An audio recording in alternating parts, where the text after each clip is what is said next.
Alright, so for this gravimetric analysis problem, I'm just using the one that was on the quiz because it's the only one I have printed out so you can see it. So you have a 1.59 gram sample of metal chloride, which is MCl2. So I'm just going to write that down. MCl2, you have 1.59 grams. Is dissolved in water and treated with excess aqueous silver nitrate. So plus AgNO3, the silver chloride is formed, so it yields silver chloride, which is AgCl, weighed 3.6 grams, so 3.60 grams. And then you're also going to form metal nitrate, and so that's just basically by what's left over. And then you just want to make sure your equation's balanced. So this actually isn't, because you have 2 chlorine over here, so you need a 2 here, but now you have 2 silver, so you need a 2 here, and you actually need 2 nitrate because the metal over here has 2 chlorines, which means it's a group 2. So just balancing that equation.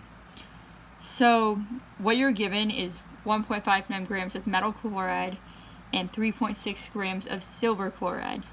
So, but you're trying to find the metal chloride, so to start your Stoke problem, we're going to start off with the silver chloride.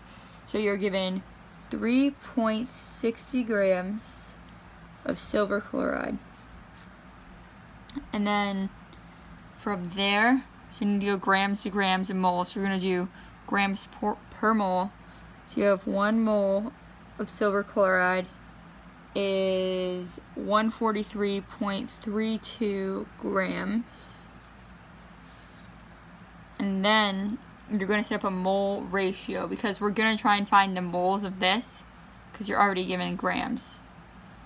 So then from there, you have 2 moles of silver chloride to 1 mole of the metal chloride.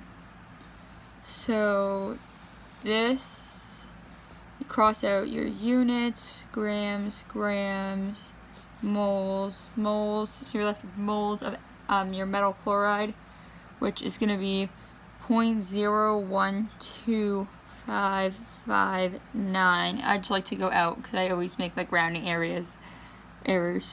Moles of your metal chloride. And can you see that? Move it over a little bit. So now you have your moles of metal chloride here, and you're given grams here.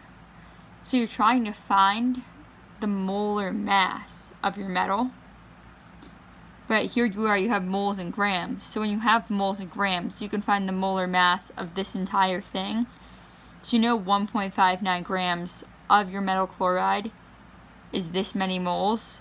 So you're going to do 1.59 grams divided by 0.012559 moles to get, you're going to end up getting your molar mass, which is going to be 126.6 grams per mole. So this is your molar mass of MCl2. So now, simply to find the M, you subtract the mass of your chloride, which would end up being 70.9 because you have 2 of them, which is going to get you 55.7 grams is the molar mass of the metal. So basically, to sum this up, you write your equation and you balance it, and you were given these and you were given the masses.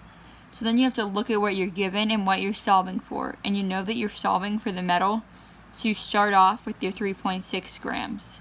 And then from here, you know you were given grams and you're trying to find molar mass. So molar mass is grams per mole. So that's what you want to end up getting is over here. So you set up your Stoke problem. So you have 3.6 grams of silver chloride, and then you do the molar mass, and then you do the mole ratio. And here you are, and this gets you moles of your metal chloride.